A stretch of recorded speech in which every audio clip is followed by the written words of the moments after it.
Let go of my rope! Arthur Baines is collapsing inside!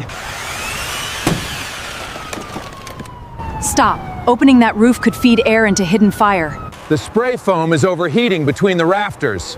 You cannot know that from the outside.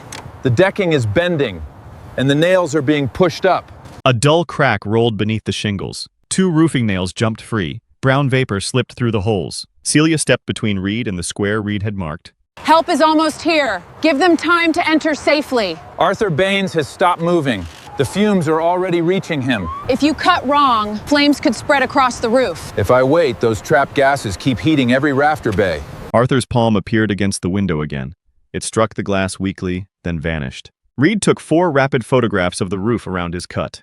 You are a roofer. This is not your rescue. I know what failed foam does under sealed decking. Another crack lifted the marked shingles. The wood beneath them bowed upward, then settled. Celia looked at the silent window. I still cannot authorize you to damage this roof. Reed placed the blades against the rear edge of the square. Then hold the rope and keep me from falling. The saw bit through the shingles. Celia yanked the rope. Get back! You do not know what will come out. I know the opening must stay downwind and controlled. Reed cut 3 sides and left the 4th attached as a hinge. He shut off the motor, drove a pry bar under the panel, and lifted from the side away from the wind. A concentrated stream of brown vapor escaped from the single rafter bay beneath the opening. It was not the whole attic releasing pressure. The foam had expanded against the decking inside that narrow cavity, while blocking and hardened foam trapped heat and decomposition gases between 2 rafters. The bowed plywood eased downward as the gas escaped. 1 raised nail settled back toward the shingle. Celia locked her weight into Reed's rope and pulled him away from the opening. Get down. We still do not know whether flame is underneath. Reed dropped to 1 knee. No flame followed the vapor. A wet chemical hiss came from blackened foam pressed against the wood. That bay was failing before my blade touched it, Reed said. You still need evidence beyond what we just saw. The lifted nails and bowed deck are in 4 photographs. Sirens sounded at the end of Alder Street. Reed raised the hinged panel only far enough to see thick foam packed between the rafters. Its outer surface looked intact in places, but dark cracks ran through the center. Celia stared into the opening. What did they put beneath this roof? Closed cell foam applied too thick to release its heat. You inspected this house? 3 days ago. That answer changed her expression. The first engine stopped at the curb. Captain Brooke Harlan looked up once, read the wind, and ordered 1 team to the front door and another to the attic access. Reed crawled toward the ladder without waiting to be told. Celia kept hold of his rope until both boots touched the ground. The rescue crew brought Louise Baines out first. An oxygen mask covered most of her face. Arthur came out 4 minutes later on a flexible stretcher, conscious just long enough to turn his head toward Reed. You cut my roof, Arthur whispered. Reed nodded. Arthur's fingers lifted from the blanket. You did the right thing. Then the ambulance doors closed. Celia stepped in front of Reed before he could reach his tools. Do not touch the saw. The crew may need it. They have their own equipment. Yours stays where it is. She photographed the blade, the pry bar, the chalk marks, and the 4 wide images on Reed's phone. She asked a patrol officer to record the serial numbers. Brooke removed 1 glove. We found active overheating in 3 rafter bays. Preserve what you need after my people make the structure safe. I am preserving it now, Celia said.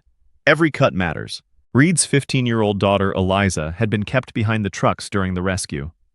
She came to his side only after the 2nd ambulance left. Why is she treating your tools like evidence? Celia answered before Reed could. Because your father knew exactly how insurers judge whether a contractor made damage worse. Brooke looked from Celia to Reed. What is that supposed to mean? Celia lowered her phone. Reed Lawson used to investigate disputed roof losses for Northstead Mutual. Eliza turned to her father. He did not deny it. Celia looked back at the square opening, the brown vapor, and the wet sawdust scattered across the shingles. He taught our adjusters how to decide whether a contractor increased a loss, she said. 3 days earlier, Reed had knelt on the same roof with a moisture meter pressed against the plywood beneath the north slope. Arthur stood in the yard with his arms crossed. You roofers always find the expensive answer after a storm. Reed checked the reading twice before responding. The shingles are not the costly part. The wood under them is holding water. The adjuster said they can dry it and seal it. They can seal the surface. That does not mean the heat and moisture underneath disappear. Louise stood in the doorway holding a folder divided by colored tabs. She had worked as an elementary school secretary for more than 30 years and still organized every bill as though a principal might inspect it. Mr. Lawson, are you saying the entire roof must come off? Only the north field and the ridge. The other slopes can remain. Arthur gave a humorless laugh. That is still $19,000. That is the scope I can defend after the next storm. Reed moved to the ridge and took 4 wide photographs before making any close images. Eliza sat on the tailgate of his truck, entering times into the company log. "North corner 1042, she called. "That one is logged." Arthur watched them. "Why 4 corners every time?" "Because one close picture can prove almost anything after you remove what surrounds it." Louise glanced towards her husband. Arthur looked away. A white Northstead truck stopped at the curb. Celia climbed out wearing boots that had been on real roofs, not only office carpet. She was halfway up Reed's ladder before she recognized him. Reed recognized her first. Neither spoke about their history in front of the Baineses. Celia reviewed Reed's photographs, tapped the decking with a probe, and agreed moisture remained under the north slope. She rejected his replacement recommendation. Northstead's preferred contractor program was already under a state performance review. Celia had spent 2 years defending it as the fastest way to control storm costs without abandoning policyholders. A serious failure by one of its approved crews would trigger a wider audit, just as Northstead's promotion committee was considering her for a national catastrophe position. None of that made the repair unsafe by itself. It gave Celia a powerful reason to believe the program had worked. "We can remove the wet insulation, run drying equipment, and stabilize the underside." "With what?" Reed asked. "Closed cell foam after the deck reaches the required moisture level. You will trap anything the fans fail to remove. The contractor will document the readings." Arthur's shoulders loosened. "What will that cost me?" "Your deductible. Nothing beyond the approved claim." Reed looked directly at Celia. "Do not seal the soffit vents while the foam cures. The contractor knows the manufacturer's procedure." I asked what will happen, not what he should know. Her face hardened by 1 degree. "You are not assigned to this claim." "No. I am the roofer who gets called after the shortcut fails." Arthur stepped between them. "I am not paying $19,000 because 2 former co-workers dislike each other." Reed descended without arguing. At the truck, Eliza waited until the Baineses went inside. "You know her." "I used to. She looked at you like she knows something I do not. She knew me before I laid shingles." "That is not an answer." Reed closed the tailgate. "It is the answer I can give today." Eliza stared at him, then entered the last photograph time without another word. The Northstead repair contractor arrived the following morning. His crew removed damp insulation, ran fans through the afternoon, and began spraying closed cell foam beneath the north roof deck before the wood had fully cooled. The manufacturer required several thin passes with cooling time between them. Nolan Price, the foreman, was behind schedule. He doubled the depth in the deepest rafter bays so the crew could finish before dark. The proportioning machine sounded a resin pressure alarm. Cody, a younger worker, asked for a test sample. Nolan reset the panel and continued. Near the ridge, the crew packed foam into cavities that needed a path to release heat. They covered the soffit openings, blocked the ridge channel, and stapled plastic over the attic hatch. Each rafter bay became a partly sealed pocket. One temperature sensor was attached 14 feet from the thickest application. At 7:16 that evening, Nolan photographed the distant sensor reading 79 degrees. At 7:31, Celia approved a completion note stating that the foam installation was complete, the monitored area was stable, and the house was safe for immediate re-entry. Northstead had authorized exactly 3 hotel nights while the repair was underway. Arthur and Louise had already used all 3. The completion note ended any basis for a 4th night, so Northstead declined additional lodging. Louise wanted to pay for 1 more night herself. Arthur checked the price and saw $162 after tax. Their savings were nearly gone, and he would not ask their daughter, who was raising 2 children. They returned shortly after 8 that evening because the signed completion note said the house was safe. At 2:40 in the morning, Louise woke to an odor like hot glue. A clicking sound came from the ceiling. Arthur pressed his palm against the sealed attic hatch and found it warm.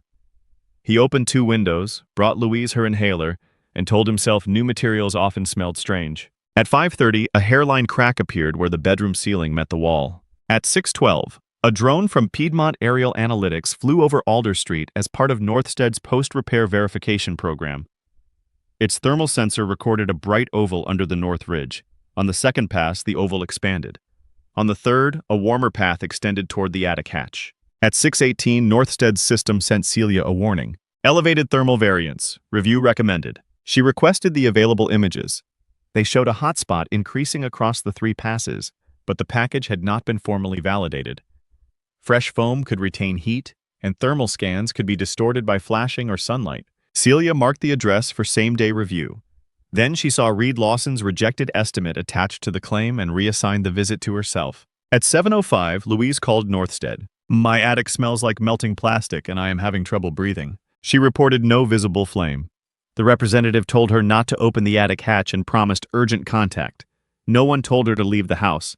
Her message entered a catastrophe queue with 93 other calls. Across the street, Reed and Eliza arrived at 7:48 to replace damaged flashing on another home. At 8:06, Reed saw the temporary membrane on the Baines roof rise over one rafter bay. Nails lifted and settled as the decking bowed above the trapped cavity. He climbed down, crossed the street, and knocked. No one answered. Arthur's phone rang inside. "The roof is moving," Eliza said. "Call 911. Tell them possible foam overheating and 2 older occupants." Through the west window, Reed saw Arthur trying to guide Louise toward the front hall. Arthur reached the living room glass, struck it, and fell. Celia's truck arrived at 8:17. She called dispatch and reported an unusual odor, 2 occupants in distress, and no visible flame. She did not mention the 3-pass thermal trend on her tablet. She later said the data was unverified and she did not want responders acting on a false reading. She saw Reed carrying his ladder toward the house. "You are not opening that roof." "Then get them out now! Help is already coming." "You should have told them the heat was increasing." Celia looked at him. "You do not know what I saw." Reed set the ladder against the eave. "Your replacement estimate was denied 3 days ago," she said. 2 people are trapped today. You have a financial interest in proving this repair failed, and you have minutes to decide whether that matters more than their lungs. That was how they reached the ridge together, each convinced the other was about to make the danger worse. By noon on the day of the rescue, Arthur and Louise were stable at Ravenport Memorial. Firefighters had removed smoking foam from 3 rafter bays. No open flame had spread into the rooms below. Northstead's first public statement did not name Reed. It said an unauthorized contractor had altered the insured structure before emergency crews established the origin and extent of damage. By 4 o'clock, a local station had obtained a neighbor's phone video. The recording began when Reed started the saw. It did not show Arthur at the window. It did not show the roof swelling. 7 seconds after the blade entered the shingles, brown vapor burst upward. The anchor described Reed as the contractor whose $19,000 replacement estimate had been rejected days earlier. Eliza watched from their kitchen. "They made it look like nothing happened before you cut." "That is where the recording starts. You took photographs first." My phone is with the police. My work log proves we were across the street." "It proves where we were. It does not prove what was happening inside that attic." The report cut to Celia.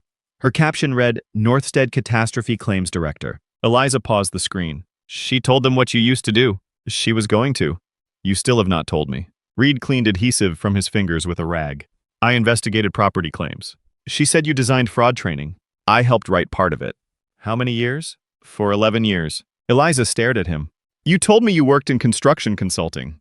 That description was technically true. "That is the harmless name you used because the real one creates questions." He set down the rag. "That is exactly why." "What happened 7 years ago?" The frozen television image showed Reed's blade entering the roof. A report carried more certainty than it deserved. "That sounds like something lawyers say when somebody got hurt." Reed looked toward the dark window over the sink. Eliza's voice lowered. "Did somebody die?" He did not lie. "A woman died afterward." The next morning, Northstead suspended the Baines claim. The letter said the company had to determine whether post-loss actions by an interested contractor materially increased the damage.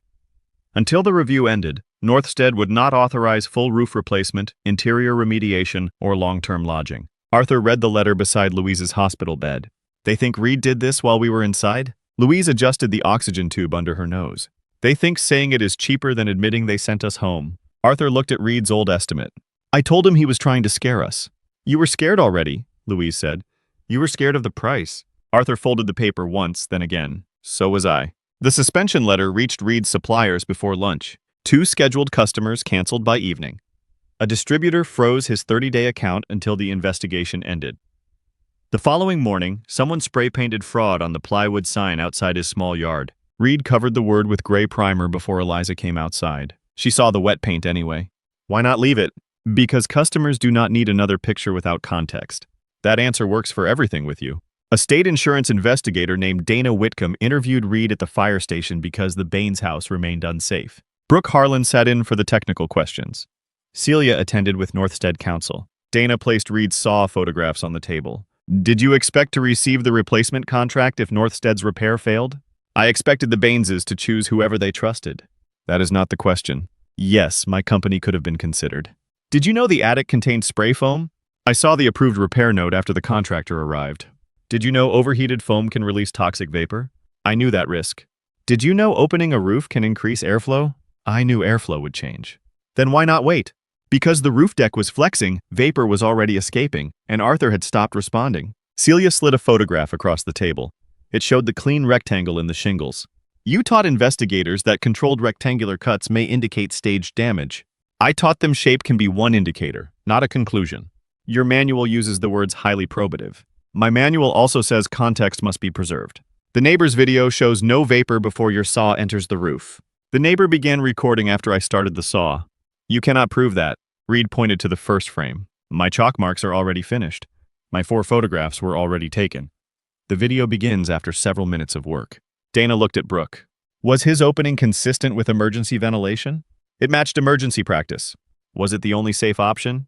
I cannot certify the only safe option after the fact. Did it help? Our interior team reported less vapor at the attic hatch and better visibility afterward. Northstead's attorney leaned forward.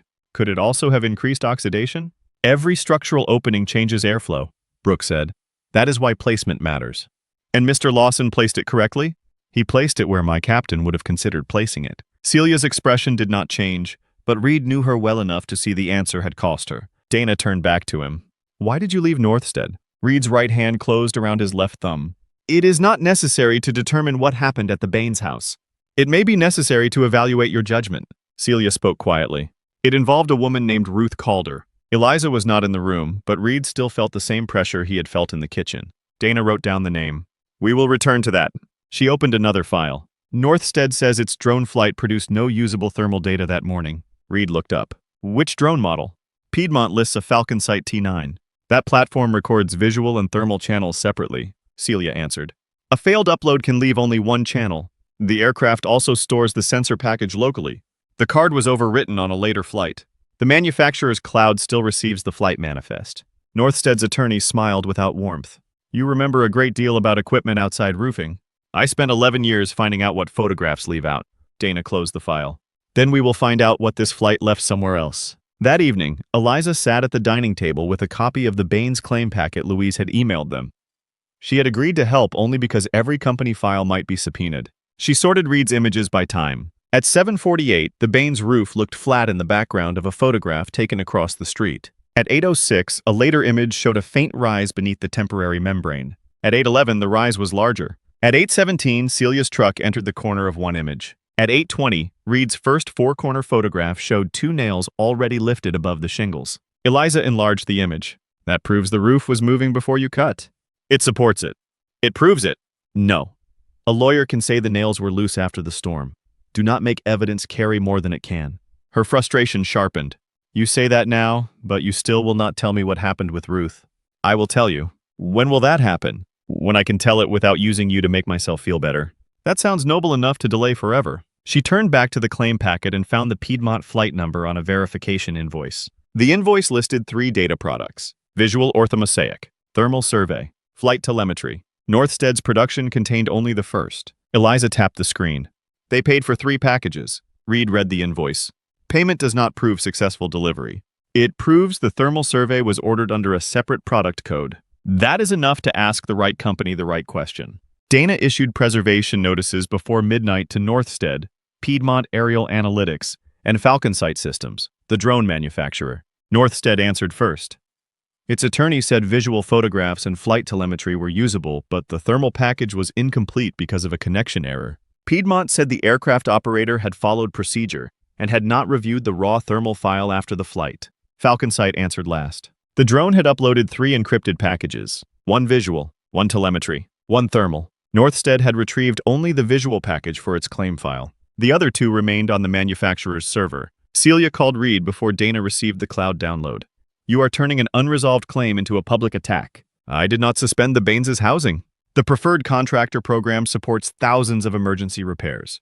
One failed job cannot become proof that every repair is unsafe. Then defend the program with the complete timeline. The complete timeline includes your financial interest and your unauthorized cut. It also includes Louise's call and the thermal warning you did not give the fire captain. Celia ended the call. Eliza stood in the driveway, close enough to hear the last sentence. She had already seen Ruth Calder's name in the interview notes. Who was Ruth Calder? Reed looked at the phone in his hand. A homeowner whose claim I investigated. That is the first sentence. What is the second?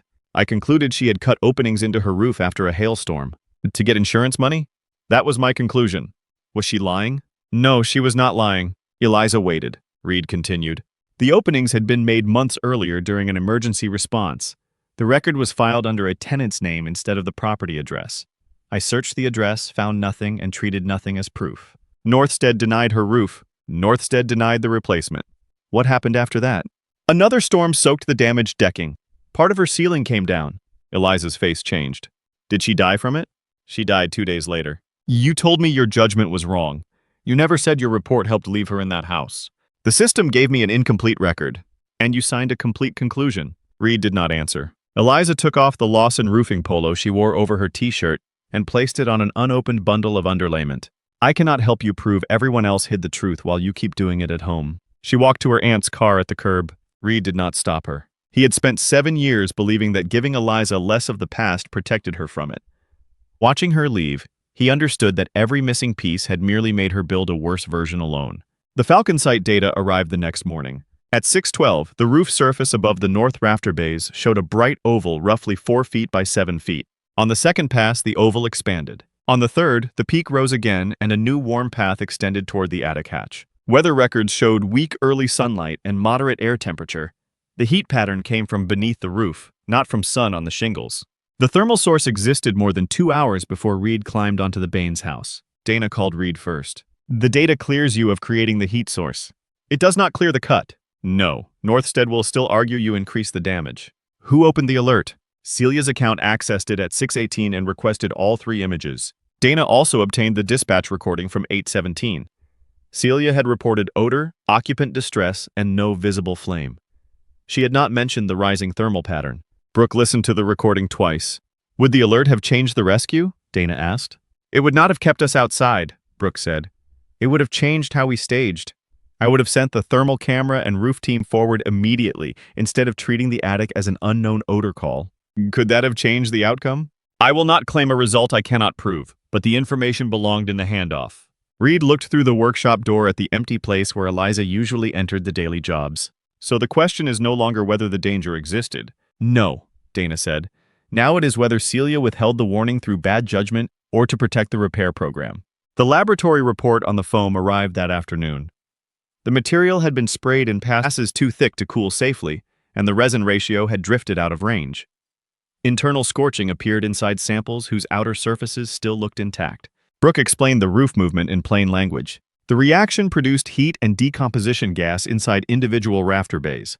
Foam and blocking sealed the sides, so each cavity trapped its own heat.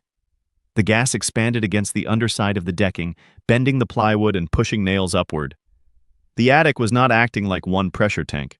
Several closed bays were failing separately. Dana wrote one cause across the top of her notebook. Uncontrolled exothermic reaction in improperly applied spray foam. Nolan admitted resetting the machine alarm. The contractor blamed schedule pressure. Northstead said the crew controlled its own methods. None of those explanations answered why a signed completion note had declared the house safe for re-entry. Arthur gave his formal statement from a rehabilitation room. Louise sat beside him with the portable oxygen concentrator. He admitted that Reed's estimate had frightened him. He admitted the cheaper repair had felt like relief because their savings were gone. He described the warm attic hatch, the odor, Louise's breathing, and the growing haze in the hallway. Then Dana asked what he saw before Reed cut the roof. The roof moved, Arthur said. I could see the ceiling line lifting near the wall. I reached the window because I heard Reed outside. I hit the glass twice. Did you see him on the roof? I could not see clearly. Did you hear a saw before you became weak? No, I heard a heavy sound above us first, like somebody dropped furniture in the attic. Louise added that the hot plastic odor had begun hours before sunrise. Their testimony helped prove the sequence. It did not prove Celia intentionally changed it. Dana found 2 versions of Northstead's incident timeline. The internal draft began at 6:12 with the drone anomaly. It included Louise's 7:05 call, Reed's 7:48 arrival across the street, Celia's 8:17 arrival, and the 8:23 roof opening. The public version began at 8:21 with the words, "Contractor accesses insured roof." The drone event appeared later under the heading, "Data recovered after structural alteration." Celia's account approved the public timeline at 11:42 that morning, several hours after firefighters reported charred foam beneath the ridge. Dana asked her why. The early entries were unverified, Celia said. The drone data came from your own vendor. It had not been validated. Louise's call came through your claim system. It did not establish the source of the odor.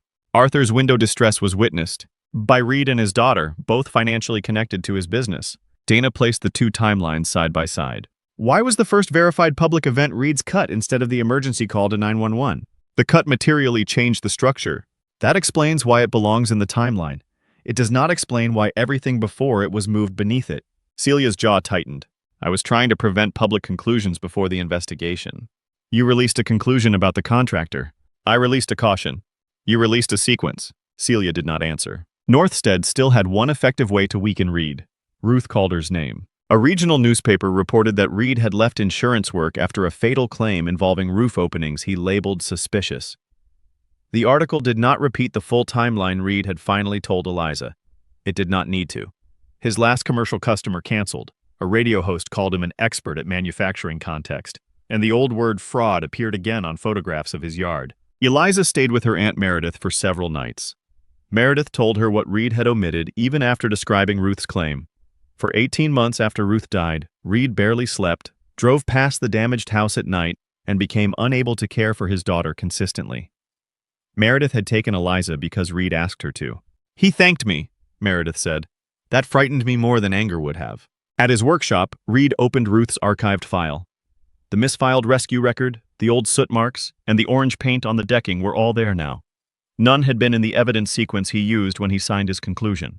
The record system had failed him. He had failed Ruth. Only one of those facts carried his signature. Dana called about an emergency administrative hearing scheduled for the following Tuesday. Its purpose was limited. Decide whether Northstead could keep blaming Reed publicly, whether the Baines claim and housing should remain suspended, and what evidence had to be preserved while the larger audit continued. Northstead will use Ruth to attack your judgment, Dana said. They should examine my judgment. You can defend the Baines case without reopening every detail. No, they are using my incomplete standard to defend an incomplete timeline. Dana warned him that a full admission could reopen civil exposure and damage his license. Reed looked at the 4 photographs taken before his saw touched the Baines roof. Then the record should show what it costs. The emergency administrative hearing filled the Ravenport County Administration Hall. The regulator began by stating what the proceeding could not decide. It would not determine criminal guilt, final civil liability, professional discipline, or the total value of the Baines claim. Those questions required separate investigations. The panel would decide only whether immediate consumer protections and evidence preservation orders were necessary. Arthur arrived in a wheelchair.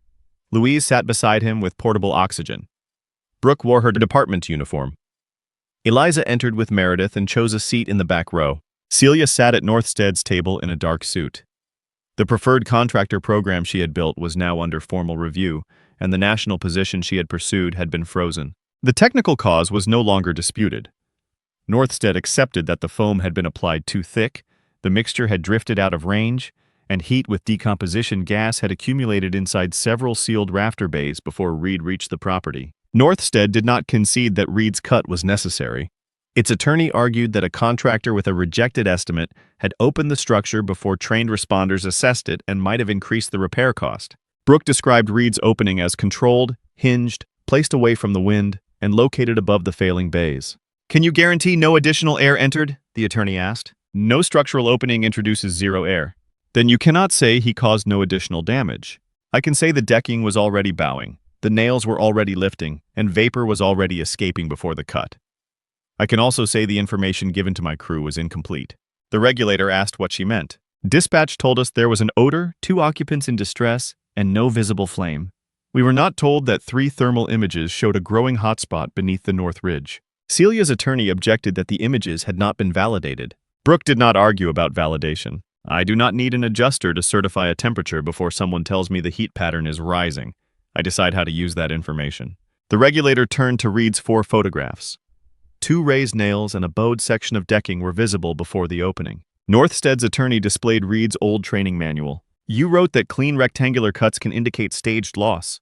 I wrote that they can be an indicator. Your Baines cut was rectangular. Yes. You photographed it exactly as an investigator would expect. Yes. You knew how to make an unauthorized opening appear methodical. Reed looked toward Eliza. The standard you are quoting was incomplete. The attorney tried to move on, but the regulator allowed Reed to explain because Northstead had placed his manual into evidence. Reed said he had trained investigators to focus on blade marks, corners, debris, and weather exposure. His guidance did not require them to obtain every rescue record or reconstruct the full timeline before treating those visual features as highly persuasive. Ruth Calder's roof contained 2 rectangular openings from an earlier emergency response, Reed said. The report was filed under a tenant's name.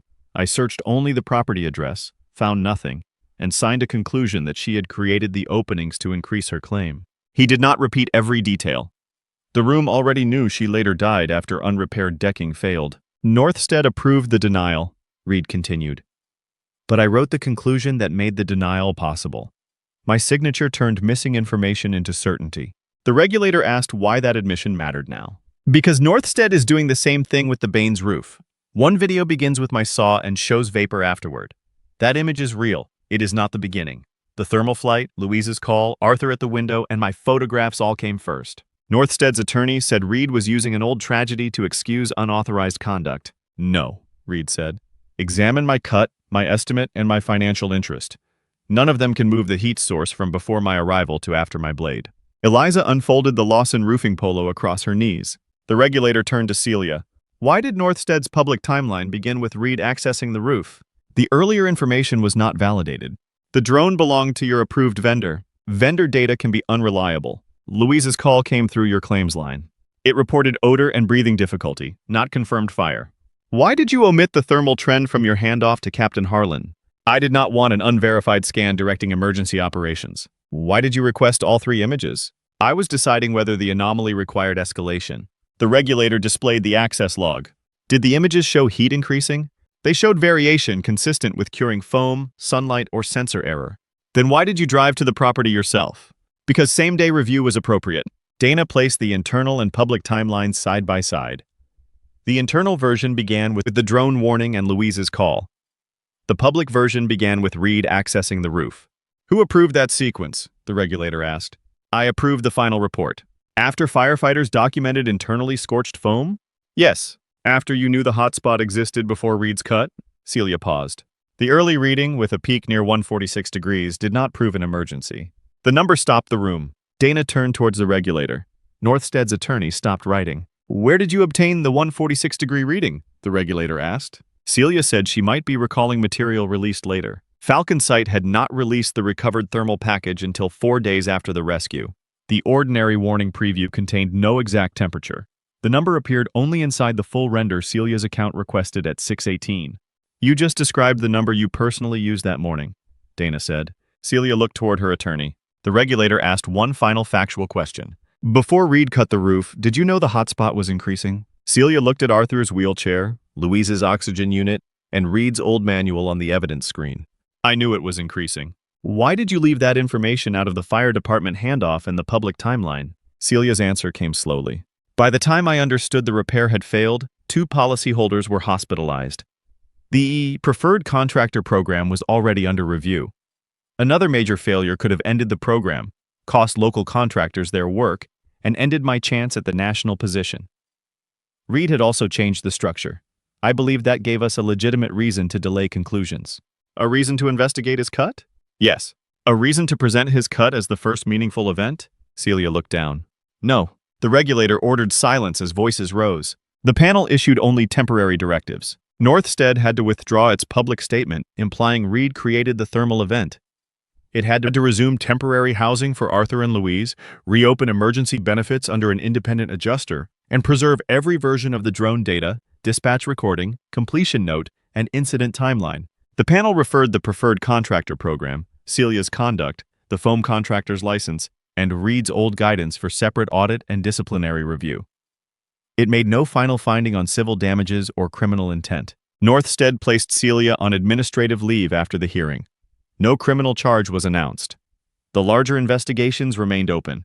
No one applauded Reed. He had not come to be applauded. Outside the building, reporters formed a line between Reed and the parking lot. Mr. Lawson, do you consider today a victory? Will you sue Northstead? Should Celia Marlowe face criminal charges? Are you returning to claims investigation? Reed stopped only once. Arthur and Louise need a safe roof.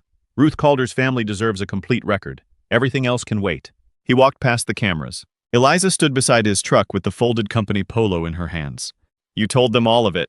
I should have told you first. You should have told me. He accepted the answer without defending himself. She looked toward the courthouse doors. Did you think admitting Ruth would destroy your case? It could have. Why did you do it? Because I was asking the panel to reject a convenient half-story while giving them one about me. Eliza studied his face. That is still a very polished answer. Reed looked down at the parking lines. When Ruth died, I stopped believing I could make a judgment without hurting someone. Then I stopped sleeping. I checked the same files until morning. I forgot meals. I forgot your science presentation. Your aunt took you because I had become safer for damaged roofs than for my own daughter. Eliza's eyes filled, but she did not look away. You thanked her? I thanked her for taking you. That made her think you had already given up. I had given up on being trusted. You gave up on being present. That is what I did. The word came without qualification. Eliza pressed the polo against her chest. I kept thinking there had to be a larger secret, something that explained why you let me leave. There was no larger secret. I was ashamed, sick, and afraid I would fail you again. You did fail me again. You just did it quietly. Reed nodded. I know that now. She wiped one cheek with the back of her wrist. I am not ready to come back to work every day. I am not asking. I am not ready to tell you everything is fine. It is not. She held out the shirt. I washed it. Reed took it. That was all she offered, and he did not turn it into more. 3 weeks later, Northstead funded an apartment for Arthur and Louise, while their house underwent remediation. Independent crews removed the failed foam, replaced the damaged north decking, and restored the ventilation path beneath the ridge. Arthur asked Reed to finish the exterior roofing once the investigators released the structure. Reed hesitated. You can choose another contractor without hurting my feelings. Arthur sat at the apartment table with the old $19,000 estimate in front of him. I accused you of frightening us because I could not afford your answer. You had reason to question the price. I had reason to ask questions. I did not have reason to decide the cheapest answer was the truest one. Louise placed a blue tab on the revised contract. We want the north field and ridge done exactly as you proposed the first time. Reed looked at the figure. Northstead has approved a larger scope now. You do not owe the difference. Arthur gave a tired smile. That may be the first useful thing they have done for us. Nolan Price did not return to the property. His employer dismissed him after the machine logs became public, though the state had not yet decided whether to revoke his license. Cody, the younger worker who had questioned the pressure alarms, gave a sworn statement and entered a supervised training program with another company. Brooks' department added a note to its residential ventilation guide about sealed spray foam attics. Dana's preliminary audit identified 14 older claims for independent review because Reed's rectangular cut guidance may have been treated as a conclusion rather than an indicator. Ruth Calder's file was among them, but no final liability decisions had been made. Celia resigned from Northstead before the administrative review ended.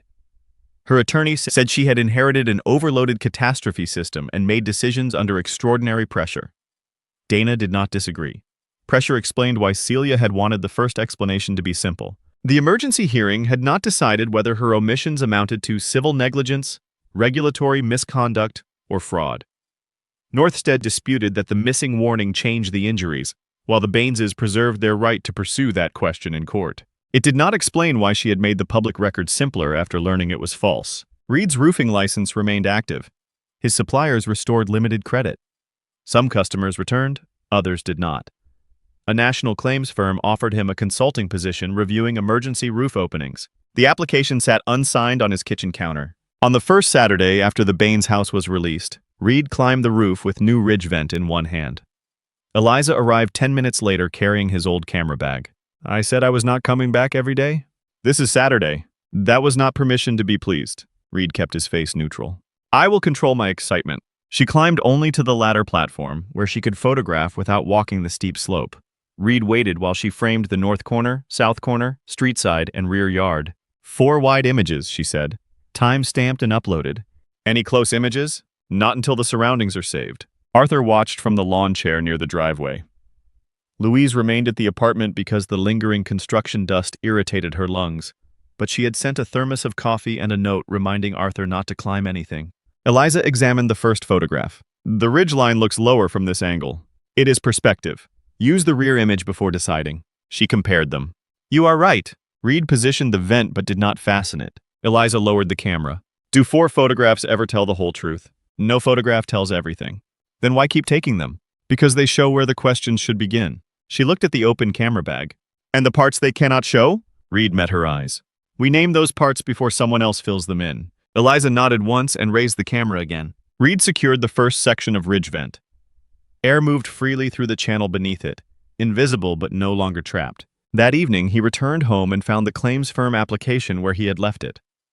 Beside it lay a new folder Eliza had labeled in black marker. Ruth Calder, complete timeline. Inside were the old report, the misfiled rescue record, the preservation order, and a blank page for whatever the reopened investigation discovered next. Reed did not sign the application. He did not throw it away either. He sat at the kitchen table, opened Ruth's file, and waited for Eliza to take the chair across from him. For the first time in 7 years, he began the story at the beginning.